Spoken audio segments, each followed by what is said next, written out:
Angalo, the podcast that embraces all. इन्फर्टिलिटीको यो निसन्तानको कपल्सहरू धेरै देखे जसको चाहिँ नि अल्टरनेटिभ नै छैन। काठमाडौँमा ओम हस्पिटल बाहेक उनीहरूको अरू कुनै चोइसै नभएको पनि देखे हैन। अब टाढाबाट आउनुपर्ने अनि धेरै डक्टरै थिएन। अब ओम र डाक्टर भोला रिजाल बाहेक त हामीले पनि अरू कुनै नामै सुनेको थिएनौँ। यो फिल्डमा त केही नै रहेन रहेछ, यसैमा गर्नुपर्छ जस्तो लाग्यो। लाग्दै नै थियो, पछि आफूलाई पनि पर्सनली यसैको प्रब्लम परेर कहाँ जाने त भन्दा आफैले पनि आफ्नो नजिकै काम गर्ने ठाउँमा होस् या आफ्नो घरबाट नजिकै होस् कुनै डक्टरै भेट्टाइन। यो फिल्डमा चाहिँ नि लागेर केही गर्नुपर्छ, यो चाहिँ नि यसमा धेरै कम डक्टर्सहरू छन् भन्ने फिल भएदेखि अनि म त्यतैतिर तान्ने। यहाँले यो फिल्डमा लागेको पनि 8-10 वर्ष भइसक्यो। अब तपाईको आफ्नो अनुभवमा एज अ फिजिशियन यो इन्फर्टिलिटीको इस्युलाई तपाईले हेल्थ इस्यु बढी हो कि सोशल इस्यु बढी हो? यो इन्फर्टिलिटी पनि एउटा प्रब्लम हो भनेर रिकग्नाइज चाहिँ छैन अझसम्म पनि। दिस इज अ प्रब्लम, यो डक्टरकै गएर हुन्छ भन्ने अलि अवेरनेस कम छ हैन। एउटा कपालले बिहा भएपछि एभ्री वान हैन expects them to have a baby. बिहा गरेको 1-2 वर्षमै बच्चा पाओस् भनेर सबैले एक्सपेक्ट गर्ने मान्छेहरूले कुरा गर्दाखेरि पनि अब हाम्रो नेपाली कल्चर भनौँ, वी आर भेरी नोजी हैन। मान्छेले गएर सोद्धाखेरि पनि ल बिहा भएको 2 वर्ष भयो बच्चा किन छैन, या मान्छे कुराकानीमै पनि हस्बेन्ड वाइफ भनेपछि मुखबाट कतिवटा बच्चा भनेर निक्लिन्छ नि त। सो सोसियल एक्सपेक्टेसन पनि त्यही अनुसार भएको भएर हेल्थ त छँदैछ हैन, तर सोसियली पनि एउटा यो ठुलो प्रब्लम नै भएको छ इन्फर्टिलिटीको। अब इन्फर्टिलिटीलाई क्वालिफाई गर्न भनौँ न, if that's the right word, कति समय चाहिँ नि अब मान्छेको प्राय एउटा के टाइम हुँदो रहेछ नि त्यसमा बच्चा हुन नभएको खण्डमा चाहिँ अनि इन्फर्टिलिटीको इस्युजको त्यो त्यो डायग्नोसिस अथवा त्यो प्रोसेसमा जानलाई खास चाहिँ इन्फर्टिलिटीको डेफिनेसनमै जुनै पनि बिहा भएको दम्पतिहरूले विदाउट एनी कन्ट्रासेप्टिभ सँगै बसिरहनु भएको छ र 1 वर्ष भयो र पनि बेबी भएन भने चाहिँ नि इन्फर्टिलिटी भयो। अब इन्फर्टिलिटी भन्दा नि actually sub fertility is the right word. अनि सब फर्टिलिटी भयो। अब चाहिँ नि इन्भेस्टिगेसन गर्नलाई बोथ पार्टनरको इन्भेस्टिगेसन जरुरी छ भन्ने हुन्छ हैन। तर अब चाहिँ 35 अबभ छ र म्यारिड कपल हुनुहुन्छ भने चाहिँ 6 मन्थ मात्रै दिएर टाइम, त्यसपछि 6 मन्थसम्म पनि रेगुलर सेक्सुअल कन्ट्याक्ट भइरहेछ अनि त्यसपछि फ्यामिली प्लानिङ मेथड्सहरू युज गरेको छैन भने चाहिँ नि अबभ 35 ले 6 मन्थ्समै इन्भेस्टिगेसनहरू गर्नुपर्छ भने त्योभन्दा कम छ भने चाहिँ 1 इयर हो। 1 इयर पछि चाहिँ नि इन्फर्टिलिटीको वर्कअप गर्न जरुरी छ। अनि भनेपछि नेपालको अहिले सिचुएसन चाहिँ ओभरअल के छ त तपाईको अनुभवमा? कारण नेपाल काठमाडौँ अथवा शहरी क्षेत्र 2-4 वटा जहाँ तपाईको कलिग्सहरू हुनुहुन्छ त्योभन्दा बाहिर पनि इन्फर्टिलिटीको चाहिँ नि 15% भन्छ टोटल पपुलेसनमा, तर त्योभन्दा धेरै नै बढी छ। नेपालमा अझ धेरै बढी छ जस्तो लाग्छ मलाई। किन भन्दाखेरि नेपालमा चाहिँ नि खाडी मुलुकमा अनि देशभन्दा बाहिर काम गर्न जाने धेरै हुनुहुन्छ हैन। अब इभन कोरियाहरूमा सबैतिर बाहिर जाने भएको भएर त्यसले गर्दा हस्बेन्ड वाइफको जुन मैले 1 वर्षसँगै बस्नुपर्ने भन्ने छ त्यो क्राइटेरिया पनि मिट हुँदैन। 4-5 वर्षैसँग बसेको हुँदैन र नेपाल आउँदाखेरि पनि छुट्टीमा 1 महिना 1.5 महिना मात्र आएर बसेर जाने हुन्छ। त्यसले गर्दाखेरि बिगर फ्रेममा चाहिँ नि खास यो एकदम प्रब्लम धेरै नै आइरहेछ अहिले। यसले गर्दाखेरि नभए त टोटल 15% हो टोटल पपुलेसनको इन्फर्टाइल पेसेन्टहरू चाहिँ। खाडी मुलुकमा जाने मात्रै होइन कि अरू किसिमका प्रोफेसनहरू पनि जहाँ चाहिँ भनौँ न, फर इन्स्टेन्स आर्मीमा अथवा पुलिसमा बस्दाखेरि उहाँहरू पनि ठाउँ ठाउँमा परिवारभन्दा छुट्टिएरै बस्नु भएको छ। पछि त्यो किसिमको प्रोफेसनहरूमा पनि यो बढी हुने चान्सेस छ कि अनफर्टिलिटीको? अनि आर्मी र पुलिसमा त झन् छ, किन भन्दाखेरि एक त घरबाट बाहिर बस्नु पर्यो अनि ट्रेनिङहरूको लागि जानु भएको हुन्छ होइन, त्यसले गर्दाखेरि ट्रेनिङहरूको स्ट्रेस फेरि, अनि स्ट्रेस पनि एउटा पोजिटिभ फ्याक्टर हो स्पर्म काउन्टहरू कम हुनको लागि, मोटिलिटीहरू कम हुनको लागि। अनि त्यसपछि अब जुनै पनि अकुपेसन, जस्तो खाडी मुलुकमा गएको मात्र होइन कि सब अहिले हस्बेन्ड यहाँ भएर कि वाइफ बाहिर काम गर्न जाने कोरिया जापानहरू होइन, कि त वाइफ यहाँ हस्बेन्ड बाहिर डक्टरहरू नै पनि हुनुहुन्छ। इभन नेपालमै पनि नेपालको कन्टेक्स्टमा अब दुईजना कपाल हुनुहुन्छ, एकजनाको विराटनगर सरुवा भएको छ, एकजनाको काठमाडौँ होइन, अकुपेसनले गर्दाखेरि पनि एकदम प्रब्लम छ। बायोलोजिकल भन्दा पनि लार्जर फ्रेमवर्क जुन सोसल इस्युज भनौँ न, अरू मान्छेको आर्थिक सामाजिक परिवेशले गर्दाखेरि पनि यसलाई कन्ट्रिब्युट झन् गरिरहेछ। त्यसले गरिरहेछ र एक्ज्याक्टली। र अर्को पोइन्ट चाहिँ के छ भने अब अहिले चाहिँ नि फिमेलहरू मोर इन्डिपेन्डेन्ट होइन, अनि त्यसपछि आफ्नो अब स्टडिज अनि करियर ओरिएन्टेड हुनुभएको भएर लेट म्यारेज, अनि त्यसले गर्दाखेरि पनि इन्फर्टिलिटी र अब जब अकुपेसन। यो कुरा हाम्रो गभर्मेन्टको पोलिसिजहरुमा, प्रोग्राममा, हेल्थ पोलिसीमा इन्कर्पोरेट छ कि छैन यी इस्युजहरुलाई, अथवा इन्फर्टिलिटी इन जनरल चाहिँ नि एड्रेस अटेन्सन छ कि छैन? अब महिला तथा स्वास्थ्य प्रजनन विभाग पनि छ होइन, रिप्रोडक्टिभ हेल्थ केयर भनेर छ, तर स्वास्थ्यमा चाहिँ कस्तो छ भने त्यो रिप्रोडक्टिभ हेल्थ केयर भनेको चाहिँ फ्यामिली प्लानिङतिरको मात्रै छ कि, अनि फ्यामिली प्लानिङको ट्रेनिङहरू छ, तर त्यसमा चाहिँ नि इन्फर्टिलिटीलाई चाहिँ नि इन्क्लुड गरेको छैन। अनि हामीले चाहिँ बारम्बार स्वास्थ्य विभागमा भन्न गइरहेको छौँ कि यसलाई पनि इन्क्लुड गर्नु पर्यो गभर्मेन्टले होइन, यसलाई पनि अब रुल्स रेगुलेसनहरू गाइडलाइनहरू बनाइदिनु पर्यो, अनि हामीलाई पनि काम गर्न सजिलो हुन्छ भनेर हामी चाहिँ रिक्वेस्ट गरिरहेछौँ। र अहिले बल्ल अलिकति ध्यान गएको छ र अब कुरा हुँदैछ, होपफुली केही राम्रो आउटकम आउँछ होला त्यसको। र गभर्मेन्टमा फर्स्ट आइभीएफ सेन्टर भनेर चाहिँ प्रसुति गृहमा थियो, अनि तर अब के छ भने सबैजना मिलेर चलाउने भन्दा पनि एउटा दुईवटा स्पेसलिस्टले त्यसलाई राम्रोसँग ह्यान्डल गरेर चलाउनमा त्यो सजिलो हुन्छ जस्तो लाग्छ, किनभने सब फर्टिलिटी भनेको एकदम भास्ट छ, बुझ्दाखेरि सानो लागे पनि। अनि त्यसले गर्दा आई थिङ्क यो लास्ट टाइम भुइँचालो गएपछिदेखि चाहिँ नि त्यो सर्भिसेस त्यहाँ रोकिएको छ, नभए गभर्मेन्ट सेक्टरमा प्रसुति गृह मात्रै थियो जसले चाहिँ नि आइभीएफ सेन्टरबाट चाहिँ नि इन्फर्टिलिटीको सर्भिसेस प्रोभाइड गरिरहेको थियो।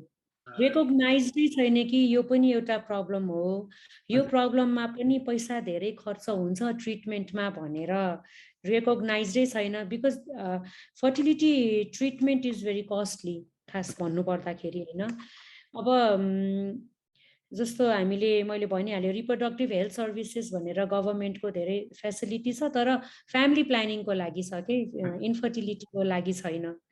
सो अब जुन औषधिहरू पनि सब्सिडाइज रेटमा दिन सक्छ होइन गभर्मेन्टले। अब अरू कुरामा ट्रेनिङ भएको जस्तै अबोर्सनको ट्रेनिङहरू छ, कपर्टी राख्ने ट्रेनिङ छ, नर प्लान्ट राख्ने ट्रेनिङ छ, तर रिप्रोडक्टिभ सर्भिस दिनलाई डक्टरलाई एउटा सिम्पल ट्रान्सभजाइनल अल्ट्रासाउन्डको ट्रेनिङ छैन होइन। बाहिर गएर ट्रेनिङ लिएर आएकोहरू मात्रै छौँ, त्यही भएर गभर्मेन्टले त यो रेकग्नाइज गर्न नै बाँकी छ जस्तो लाग्छ कि, अवेरनेस गर्न र रेकग्नाइज गर्न नै बाँकी छ। अब भनौँ न एउटा ह्युमन राइट्सको एस्पेक्टबाट पनि कुनै पनि महिलालाई अथवा कपललाई चाहिँ बच्चा सन्तान जन्माउनको लागि सर्भिसेस हुनु पर्यो भनेर डब्लुएचओले, त्यसपछि अरू किसिमका इन्टरनेसनल एजेन्सी, युनाइटेड नेसन्सको एजेन्सीले त जुनमा नेपाल पनि सिग्नेटरी रहेकोमा त त्यो उल्लेख गरेको छ नि होइन र, एउटा फ्यामिली प्लानिङ अथवा ओभरअल रिप्रोडक्टिभ हेल्थको सर्भिसेसमा फर्टिलिटीको इस्यु त रेज गरेको धेरै समय भइसक्यो नि, यो हिजो अस्ति मात्र आएको इस्यु होइन नि त। यो त पहिलेदेखि नै रेज भएको हो, जस्तो डिफ्रेन्ट कन्ट्रिजहरूमा त यसको लागि हेल्थ पोलिसिजहरू पनि छन् होइन, अनि इभन कति एउटा टु सम एक्सटेन्ट इन्सुरेन्स पनि छ, टु सम एक्सटेन्ट इन्सुरेन्सहरूले पनि कभर गर्छ होइन।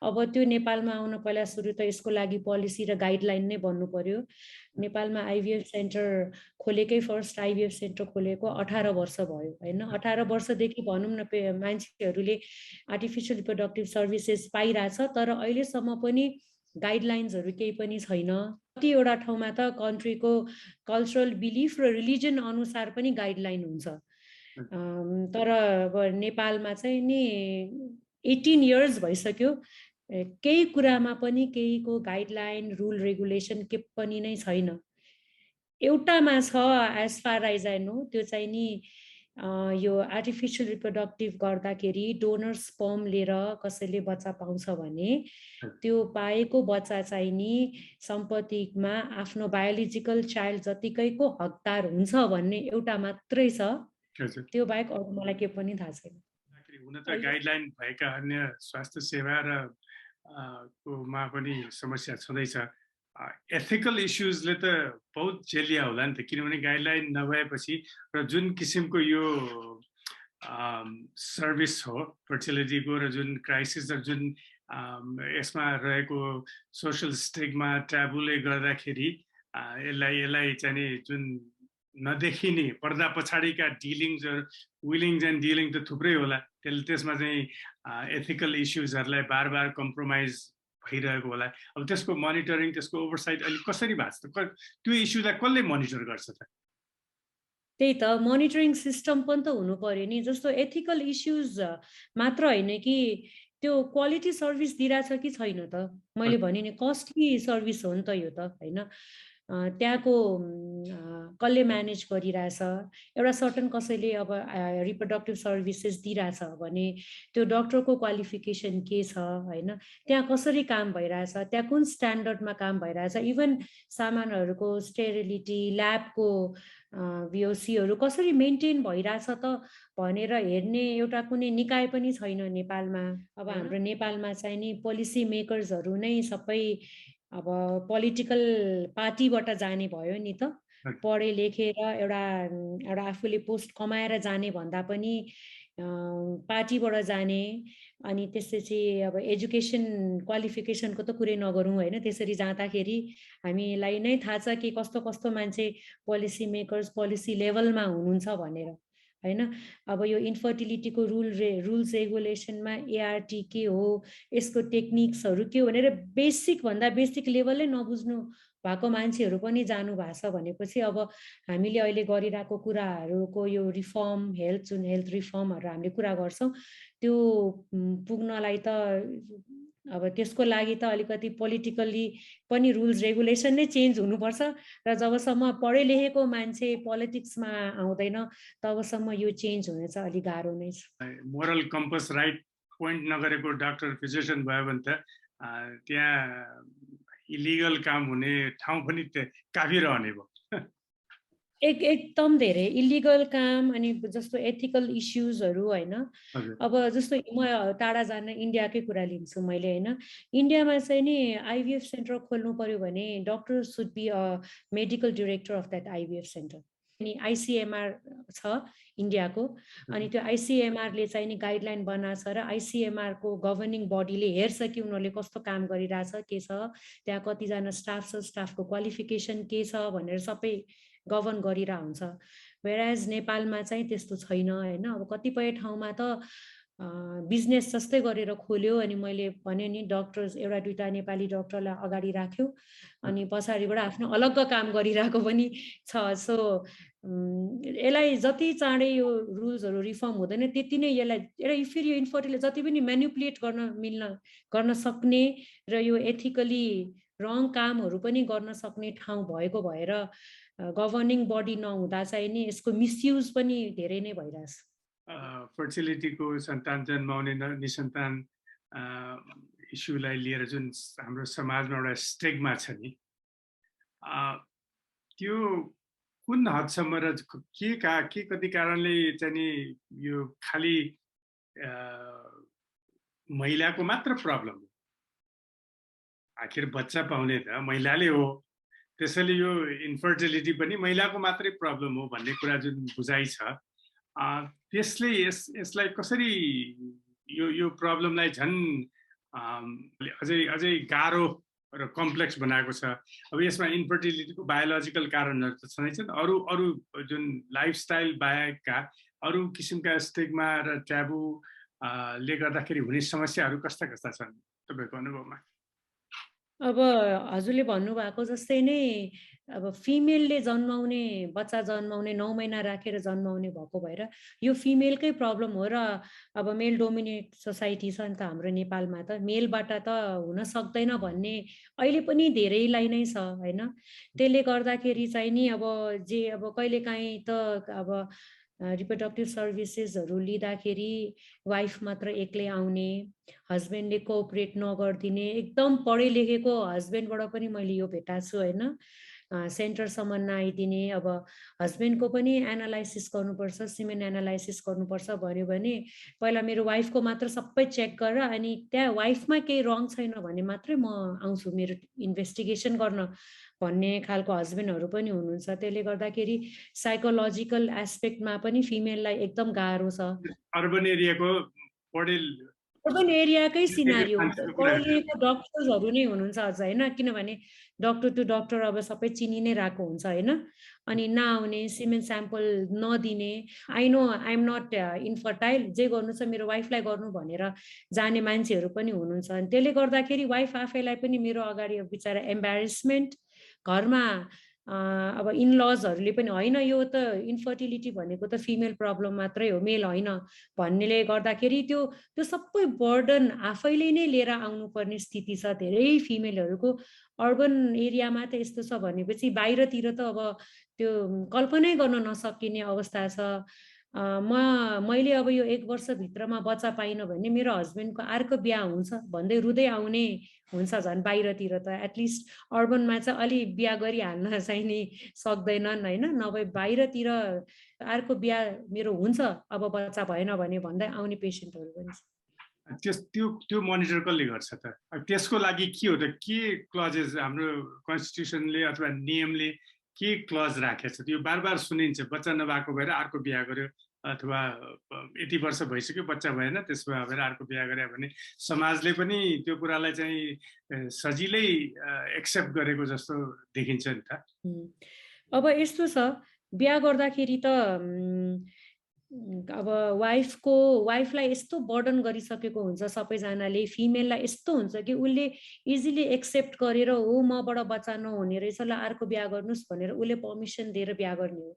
कानुनी रूपमा त एउटा बाँच भन्ने शब्द छ नि, बाँच भनेर भेरिफाई भएपछि मात्रै उसले बच्चा पाउन सक्दैन भनेर भेरिफाई भएपछि सेकेन्ड बिहा गर्न पाउँछ, नभए त बहुविवाहको कानुन लाग्छ होइन। यो 2टा बिहा गरे सर हो। तर अब अहिलेसम्म पनि हाम्रो नेपाली सिनारियोमा चाहिँ नि केटी मान्छेले 2टा बिहा गर्दैन, तर केटा मान्छेले 2टा बिहा गर्नु इज भेरी नर्मल होइन। जेठो वाइफलाई पनि यति गिल्ट भइसकेको हुन्छ आफूले बच्चा नपाउँदा कि उसले कान्छो बिहा गरेर त्यहाँबाट बच्चा पायो भने पनि सी इज सेटिस्फाइड कि एटलिस्ट मेरो हस्बेन्डले एउटा बच्चा पायो मैले दिन सकेको थिइनँ भनेर हुन्छ होइन। सो त्यो बर्डन त्यो गिल्टले गर्दा उसले कहिले पनि आवाज उठाउँदैन कि तिमीले अर्को बिहा गर्यो भने द्याट इज रङ, पहिला त यु हेभ टु प्रुभ अब या लिगली यो गलत हो भनेर उसले भन्दैन कि कहिले पनि। म क्युरियस त जुन बाँझ भन्ने शब्द के गरी कसैको टेस्ट गरेर पुरुषको चाहिँ नि प्रब्लम रहेछ भने त्यो महिलाले अर्को बिहा गर्न चाहिँ लिगली पाउँछ कि पाउँदैन, जसरी पुरुषले अर्को बिहा गर्न पाए? त्यो त छँदै छैन नि, मेल डोमिनेन्ट सोसाइटीहरू त मेलको लागि मात्रै हेरेर रुल्स बन्छ नि त। प्रायः जसो रुल त सबै अब अहिले पो त अलिअलि रुल्सहरू रिफर्म हुँदैछ, जस्तो आमाको नाममा नागरिकता पाउनेदेखि लिएर अरू कुराहरू होइन। त्यसैले अब यो सबै हुनलाई सोसाइटीको मेन्टल भ्यू नै चेन्ज हुनुपर्छ होइन। ल मेकर्सहरू मा पनि अलि फिमेलहरू बढी आउनुपर्छ, भोइस रेज हुनुपर्छ अनि मात्रै आउँछ होइन। नभए I think it will take time. यतिकै अब हामीहरूले भन्दैमा हुँदैन, त्यो कन्भिन्स गर्नलाई there is nothing wrong with you, हस्बेन्डको पनि टेस्ट गराउँ न भनेर कहिलेकाहीँ वाइफलाई कन्भिन्स गर्न गाह्रो हुन्छ हामीलाई। ऊ त्यस्तो एउटा कन्डिसनमा हुर्केर त्यस्तोरी आएको हुन्छ कि वाइफ, त्यो थर्ड वाइफ लिएर आउनुभयो, फर्स्ट वाइफ पनि दुईटा वाइफबाट बच्चा भएन, यो कान्छोबाट जसरी भए पनि हुनुपर्छ भनेर अनि तपाईँको एनालाइसिस भयो त भनेको मेरो त भएको छैन भन्नुभयो। अनि किन नगरेको त थर्ड वाइफसम्म भन्दा म मेल हो, मेरो त के प्रब्लम हुन्छ र, प्रब्लम त फिमेलमा भन्नुभयो। भरे एकदम धेरै राखेर 1-2 घन्टा राखेर काउन्सिलिङ गरेँ, भरे मेलबाटै बच्चा नहुने रहेछ। सो डोनर स्पर्म लिएर हामीले आइयुआई गऱ्यौँ, तर त्यो फर्स्ट 2 वाइफलाई त कति अनफेयर भयो नि यो कुरा। मेरो नेक्स्ट क्वेसन यहाँले भनिहाल्नु जुन काउन्सिलिङ एस्पेक्ट छ, यो यो यो यो तपाईँहरूको ओभरअल सर्भिसमा चाहिँ काउन्सिलिङले पनि ठुलो रोल खेल्छ होला होइन? किनभने जुन किसिमको यो सोसाइटल भ्याल्यु सोसियलाइजेसनमा जुन हाम्रो डिप इनग्रेन चिजलाई चेन्ज गर्नलाई त जुन एक्सपिरियन्स यहाँले सेयर गरिरहनु भएको थियो, त्यसको लागि डाक्टर आफैले काउन्सिलिङ गर्ने कि तपाईँहरूको जुन प्र्याक्टिसमा स्ट्रक्चरमा कहीँ राख्नुपर्छ काउन्सिलिङको बेग्लै युनिट, मतलब एन्टिटी पनि? खास चाहिँ फर्टिलिटी काउन्सलर भनेर बाहिरतिरको हेर्ने भए चाहिँ काउन्सलर हुनुपर्छ एउटा होइन, किनभने डक्टरले दिन नसकेको कहिलेकाहीँ बिजी भएर टाइम दिन नसक्दाखेरि काउन्सिलिङ गर्नै पर्ने हुन्छ। अनि काउन्सिलिङ चाहिँ सबैभन्दा इम्पोर्टेन्ट एस्पेक्ट हो इन्फर्टिलिटीको। अनि both partner counselling, male female दुवैलाई राखेर यस्तो यस्तो हुन्छ महिलामा र यहाँ प्रब्लम आउन सक्छन् र पुरुषमा पनि यो समस्याहरू हुन सक्छ र यो टेस्टहरू गर्ने हो भनेर काउन्सिलिङ सुरुको फर्स्ट फेज हुन्छ होइन। अनि त्यसपछि इन्भेस्टिगेसन भइसकेपछि अब केमा हामीले डिफेक्ट देख्यौँ त र त्यसको सल्युसन के होइन, त्यो पनि फेरि दुईजनालाई राखेरै काउन्सिलिङको कुरा गर्नुपर्छ र काउन्सलर हुनु पनि पर्छ र हामीसँग त काउन्सलर पनि छ। फिमेल त अब त्यो अब्लाइज्ड हुन्छ ऊ आफ्नो सबै टेस्ट गराउनलाई, अनि मेलको टेस्ट नगरिकन म फिमेलको फर्दर इन्भेस्टिगेसन फर्दर टेस्ट म गर्दिनँ भन्छु, किनभने एजोस्पर्मिया छ, मेलै इन्फर्टाइल रहेछ भने त फिमेललाई त्यत्रो धेरै खर्च गरेर टेस्ट गर्नुमा त केही ऊ छैन भनेर भन्दाखेरि पनि होइन, म जति पनि पैसा खर्च गर्छु पहिला उसको केही छैन भने प्रुफ गर्नु या केही भन्नु अनि मात्र म मेरो गर्छु भनेर आउनेहरूलाई चाहिँ मैले एकदम राखेर काउन्सिलिङ गरेर 1-2 जना हो, त्यही मैले भने नि पढे लेखेको कहिलेकाहीँ आफूभन्दा सिनियर डक्टर्सहरू नै हुन्छ, उनीहरूलाई धेरै पर्सुएट गर्न सकिँदैन। काउन्सिलिङ गर्दा गर्दै जुरुक्क उठेर पनि गइदिने मान्छेहरू हुनुहुन्छ होइन, नभए प्रायः जसोलाई चाहिँ नि बुझाएपछि बुझ्छ। र अहिलेको अब यङ जेनेरेसन यङ मेल्सहरू जुन छ नि, कहिलेकाहीँ चाहिँ नि उहाँहरू खुसी लाग्ने कुरा चाहिँ कहिलेकाहीँ अब इन्फर्टिलिटीको भयो भने आफैमा पनि शङ्का गरेर आएर आफ्नो पहिला टेस्ट गरेर अनि मसँग 1 राउन्ड काउन्सिलिङ गरेर अनि वाइफलाई लिएर आउने पनि हुनुहुन्छ 1-2 जना चाहिँ। र कस्तो छ भने इन्फर्टिलिटी डक्टरका आउने मात्र होइन, ट्रिटमेन्ट गरेर बच्चा भइसकेपछि उसले नै आफ्नो रिलेटिभलाई आफ्नो फ्रेन्ड्सहरूलाई मेरो ट्रिटमेन्ट गरेर बच्चा भएको भनेर कहिले पनि भन्दैन। अब यो ट्रिटमेन्ट गरेर बच्चा भइसकेपछि त उसले मेरो पनि यस्तो भयो जस्तो, अब मान्छेलाई नर्मली कसैको हात खुट्टा भाँचियो भने यो डक्टरका जाउँ न त्यहाँ त मैले गरेको थिएँ मेरो राम्रो भयो भनेर भन्छ नि, तर इन्फर्टिलिटीको चाहिँ नि उसले एकदम मिल्ने साथीभाइ भयो भने मात्र हो, तर फ्यामिलीमा यो डक्टरका जाउँ मलाई त्यहाँ ट्रिटमेन्ट गरेर भएको थियो कहिले पनि भन्दैन। त्यो किन भन्दैन, किन त्यति गाह्रो छ मान्छेलाई एक्सेप्ट गर्न कि प्रब्लम थियो र सल्भ भयो, अब ट्रिटमेन्ट भएर मैले बच्चा पाएँ भनेर इभन फिमेललाई मेललाई पनि त्यो एक्सेप्ट गर्न किन यति गाह्रो भएको हो, त्यो मैले पनि अहिलेसम्म बुझ्न सकेको छैन होइन।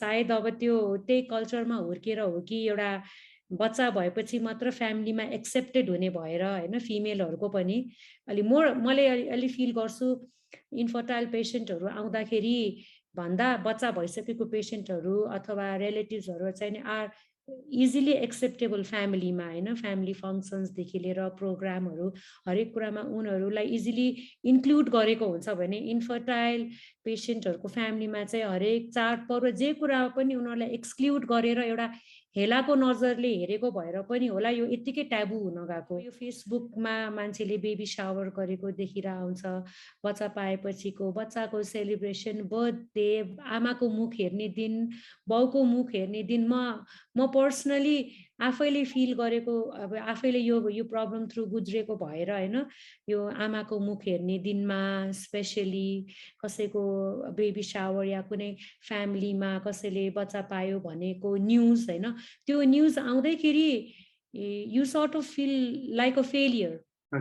अब हाम्रो दसैँहरूमा भयो, टिका लाउन गयो, ल अब अर्को पालि त 2 जनाबाट 3 जना भएर आउने होइन। आशीर्वाद पनि त्यस्तो भनेर आउँछ कि 3 जना, अथवा बच्चा बुच्चीले डाँडा काँडा ढाकुन् होइन, त्यस्तो हुन्छ के आशीर्वादहरू पनि होइन। अनि के हो, फुपू नबनाउने हामीलाई, ठुलो आमा नबनाउने हामीलाई, यस्तो होइन, as if by choice we are not having a child. कुन स्टेजमा आएर चाहिँ adoption is an option for मान्छेहरूलाई? अब डिफ्रेन्ट स्टेजेसहरू छ, जस्तो एक्चुअली अडप्सन भन्दा अगाडिको स्टेप भनेको चाहिँ सरोगेसी हो होइन। जस्तो अब फिमेल्सहरू हुनुहुन्छ जसको चाहिँ युट्रसै हुँदैन बाई बर्थ, कन्जेनाइटल एनोमली भन्छौँ, युट्रस हुँदैन, या कुनै अब क्यान्सर्सहरू भएर केही भएर हिस्टेक्टोमी गर्नु परेको हुन्छ फिमेलहरूको होइन। मेलको भनिहालेँ स्पर्म नबन्ने अथवा मेलकै क्यारोटाइप अलग भएको हुनसक्छ। धेरै कजेसहरू छ जसमा चाहिँ नि फिमेलले बच्चा पाउन सक्नुहुन्न होइन। त्यो कजमा चाहिँ नि एक्चुअली एडभाइस चाहिँ नि हामीले सरोगेसी गर्नुपर्ने हो होइन। तर नेपालमा चाहिँ नि सरोगेसी इज इलिगल। अनि त्यही हो, अब जुन ठाउँमा आइभिएफको एआरटीको गाइडलाइनहरू छैन त्यसमा त सरोगेसीको गाइडलाइन होला र सरोगेसी गरौँला भनेर डक्टर्सहरूले सोच्नु नै अब सकिँदैन हामीले। लास्ट रिजोर्ट भनेको चाहिँ नि अडप्सन हो। या कहिलेकाहीँ आउनुहुन्छ, हामीले धेरै ट्राई गरेर थाकिसक्यौँ, हाम्रो एज भइसक्यो, अब हेल्थ कन्डिसन्सहरूले गर्दा मैले बच्चा पाउन सक्दिनँ, कार्डियक कन्डिसनहरूले गर्दा बच्चा पाउन सक्दिनँ भनेर अब अडप्सन भनेर हामीले एडभाइस गर्छौँ त्यो कन्डिसन होइन। अडप्सन पनि एउटा म्यारिड कपलको लागि बच्चा पाउने एउटा लास्ट रिजोर्ट नै हो। त्यसमा त झन् धेरै हेजिटेन्सी होला नि त मान्छेलाई, र फेरि सर्भिसेस एडप्सन गर्ने प्रोसेस पनि सजिलो छैन होला नेपालमा। अडप्सन सर्भिसेसै नेपालको रिफर्म हुनु जरुरी छ। त्यो भयो भने सायद बाल मन्दिरमा पनि अनाथ बच्चाहरू कम हुन्थ्यो होला होइन। जेठाजुर जेठानीको त्यो दाजुभाइहरू सबैको चाहिँ नि नो अब्जेक्सन लेटर जस्तै एउटा चाहिन्छ कि मैले बच्चा अडप्ट गर्दैछु, हामीहरूलाई अब मेरो भाइ दाइ जसले पनि गर्दैछ र हामीलाई त्यसको अब्जेक्सन छैन भनेर। त्यसपछि प्रपर्टी पनि देखाउन जरुरी छ। नेपालमा काम गरिरहेछ भने ब्याङ्क स्टेटमेन्ट देखाउन जरुरी छ। अब सबैको त घर जग्गा किनेरै बसेको त हुँदैन नि त सबैले। खाना लाउन सकेर नर्मली घर जग्गा नभएको मान्छेले बच्चा नपाउ त भनेको छैन नि त सरकारले होइन।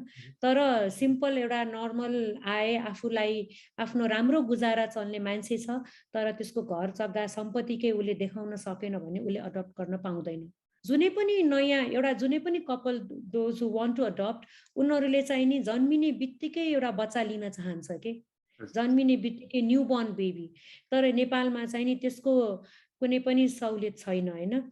अब अडप्सन गर्नलाई यसरी नै फर्महरू भरेर उसले सबै रिक्वायरमेन्ट पुरा गरेपछि बल्ल बाल मन्दिरले आफ्नो स्टेप्स चाल्छ होइन।